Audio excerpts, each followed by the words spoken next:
Class எடுக்கும் பொழுது சில டீச்சர்ஸ் வந்து வரலன்னு அவ்வளவு சந்தோஷமா இருக்கும். நான் இங்க அப்படியே நிறுத்தின கவனம் இதோ ஒரு முக்கியமான விஷயம் சொல்லப்ப 30 பேர் கிளாஸ்ல இருக்கோம்னு வச்சுக்கோ, +1 வச்சுக்கோ, நீதானா பி செக்ஷன் வச்சுக்கோ, இல்லையா?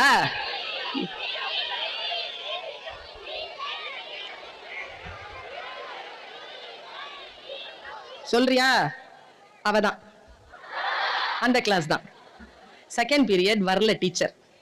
எல்லாரும் பயங்கர ஜாலியா இருக்கும் போது ஒரு துரோகி கிளம்புவா. கிளம்பி வெளியில போய் ஸ்டாஃப் ரூமுக்கு போய் அந்த டீச்சர் வந்திருக்காங்களான்னு தேடுவா. அவங்க கடவுள் புண்ணியத்துல வந்திருக்க மாட்டாங்க. அவங்க வந்தாலே பரவாயில்லங்கிற மாதிரி ஆகாத இன்னொரு டீச்சரை கூட்டு வருவா.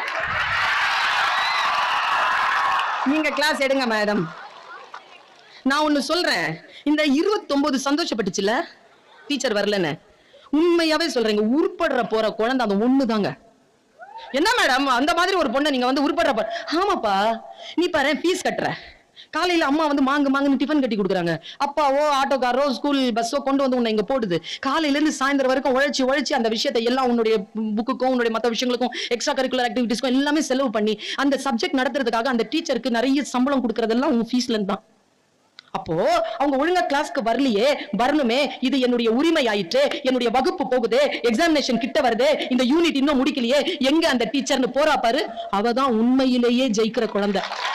உண்மையிலே அவதான் ஜெயிக்கிற குழந்தை. இந்த வாழ்க்கையில் பல நேரங்களில் நமக்கு எது தெரிவதில்லை தெரியுமா? எது ஜாலியா இருக்கிறது, எது சீரியஸா இருக்கிறதுன்னு தெரிய மாட்டேங்குது. ஜாலியா இருக்கிற இடத்துல சீரியஸா இருக்க கூடாது, அதே மாதிரி சீரியஸா இருக்கிற இடத்துல ஜாலியா இருக்க கூடாது. நாம ரெண்டு விஷயத்தையும் போட்டு குழப்பிக் கொள்கிறோம். இப்படி குழப்பாமல் இருக்கக்கூடியவர்கள் தான் வாழ்க்கையில் வெற்றி பெறுகிறார்கள். ஒரு விஷயத்தை நான் சொல்றேன்.